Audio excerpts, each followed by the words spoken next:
बातमी आहे हिंगोलीमधून। हिंगोलीच्या आराटीमधल्या पेट्रोल पंपावर राडा झालाय। डिझेलच्या खरेदीच्या कारणावरून हाणामारी झालेली आहे।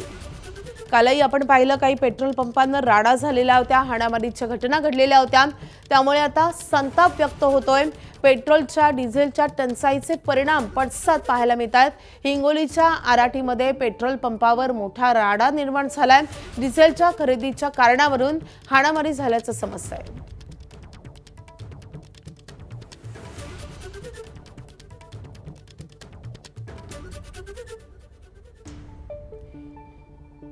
तर शेतकऱ्यांना पेट्रोल आणि डिझेलच्या टंचाईचा मोठा फटका सहन करावा लागतोय। शेतीच्या कामासाठी लागणारे डिझेल खरेदी करण्यासाठी पेट्रोल पंपावर मोठ्या प्रमाणात झुंबड उडत असून रांगेत लग्नाच्या कारणावरून आराटी फाटा येथे पेट्रोल पंपावर तुंबळ हाणामारी झाली आहे।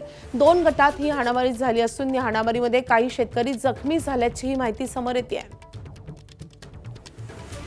तर शेतकऱ्यांना रात्रभर पेट्रोल पंपावर पेट्रोल डिझेलसाठी रांगा लागाव्या लागतात आणि तरी देखील त्यांना पेट्रोल डिझेल मिळत नाहीये। त्यातही अटी शर्ती घातल्या जातात आणि त्यामुळे शेतकरी संतप्त झालेले आहेत। पाऊस जवळ आलाय त्यामुळे पेरणीपूर्वक कामं रखडलेली आहेत। खास करून नांगरणीसाठी जे काही ट्रॅक्टरला डिझेल लागतं किंवा त्यासाठी जे इंधन लागतं ते इंधनच उपलब्ध होत नाहीये। त्यामुळे शेतकरी हवालदिल झालाय, चिंताग्रस्त झालाय आणि त्यातूनच शेतकऱ्यांकडून असं पाऊल उचललं जातंय। हिंगोलीच्या आराटीमधल्या पेट्रोल पंपावरची दृश्य आपण पाहतोय।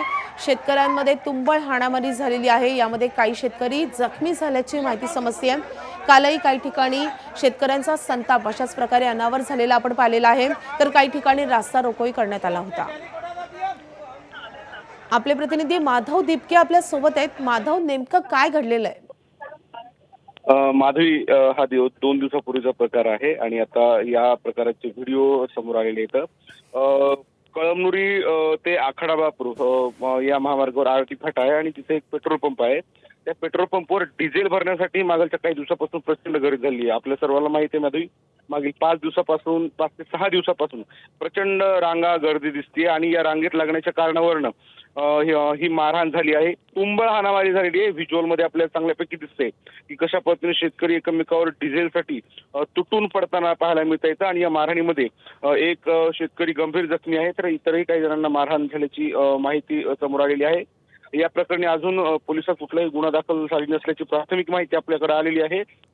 परंतु या मारहाणीमुळे डिझेलसाठी शेतकरी किती गर्दी करतायत आणि एकमेकांच्या जीवावर कशा पद्धतीने उठतायत ते आपल्या या ठिकाणी पाहायला मिळते। माधव, धन्यवाद या सगळ्या सविस्तर माहितीसाठी।